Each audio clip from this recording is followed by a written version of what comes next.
তেসরা মার্চ চন্দ্রগ্রহণ। এই দিন থেকে 5টি রাশির বিরাট ধনলাভের যোগ রয়েছে। সবার প্রথমে সেই ভাগ্যবান রাশি মেষ রাশি। মেষ রাশির কর্মময় জীবনে বড় কোনো পরিবর্তন আসতে পারে। আপনার আটকে থাকা পদোন্নতি বা নতুন চাকরির যোগ প্রবল রয়েছে। আর এই গ্রহণের সময়টা কিছুটা অস্থিরতা অনুভব করতে পারেন।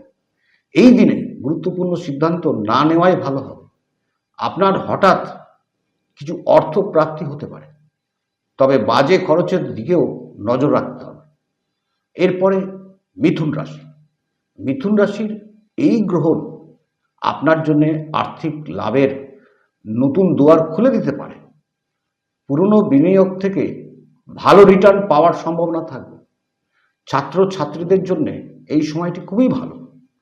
আপনার সন্তানের দিক থেকেও কোনো খুশি খবর আসতে পারে। প্রেম বা দাম্পত্য জীবনে কোনো ভুল বুঝাবুঝি থাকলেও তা মিটে যাবে। 3রা মার্চ এই দিনে প্রিয়জনের সাথে তর্কে না জড়ানোই বুদ্ধিমানের কাজ হবে। এরপরে সিংহ রাশি। সিংহ রাশির সামাজিক মান সম্মান বৃদ্ধি পাবে। সৃজনশীল কাজের সাথে যুক্ত যদি থাকেন, বড় কোনো সুযোগ আসতে পারে। সন্তানের দিক থেকে কোনো খুশির খবর আসতে পারে। হঠাৎ করে অতিরিক্ত খরচ বেড়ে যেতে পারে। চোখের সমস্যা বা পেটের রোগে ভুগতে পারেন। 3রা মার্চ এই দিনে শেয়ার বাজারে বড় বিনিয়োগ না করাই ভালো হবে। এরপরে তুলা রাশি। তুলা রাশির দীর্ঘদিনের আটকে থাকা কাজগুলো দ্রুত গতিতে সম্পন্ন হবে। ব্যবসায়িক অংশীদারিত্বে বড় কোনো চুক্তি হতে পারে। দাম্পত্য জীবনের মধুরতা বাড়বে। কর্মক্ষেত্রে সহকর্মীদের সাথে ছোটখাটো ভুল বোঝাবুঝি হতে পারে। নিজের স্বাস্থ্যের দিকে একটু বেশি নজর দিতে হবে। বিশেষ করে মানসিক চাপ থেকে দূরে থাকুন। এরপরে ধনুরাশি। ধনুরাশির লটারি বা পৈতৃক সম্পত্তি থেকে হঠাৎ প্রাপ্তি যোগ রয়েছে। আপনার ভ্রমণের পরিকল্পনা সফল হবে। উচ্চশিক্ষার জন্য যারা চেষ্টা করছেন তাদের জন্য 3রা মার্চের পর সময়টি খুবই অনুকূল হবে।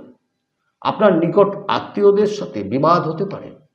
কথাবার্তায় সংযম রাখা জরুরি, অন্যথায় কোনো পুরনো শত্রু মাথাচাড়া দিয়ে উঠতে পারে। অন্তিম ভাগ্যশালী রাশি কুম্ভ রাশি। কুম্ভ রাশির নতুন কোনো আয়ের উৎস তৈরি হতে পারে। যারা নতুন ব্যবসা শুরু করতে চান তাদের জন্য এটি উপযুক্ত সময়। পরিবারের বড়দের আশীর্বাদে কোনো নতুন স্থাবর সম্পত্তি ক্রয়ের সুযোগ আসতে পারে। হাড়ের ব্যথা বা পুরনো কোনো চোট নতুন করে আপনাকে ভোগাতে পারে। বন্ধুদের সাথে আড্ডায় মেতে জরুরি কাজ ফেলে রাখা চলবে না।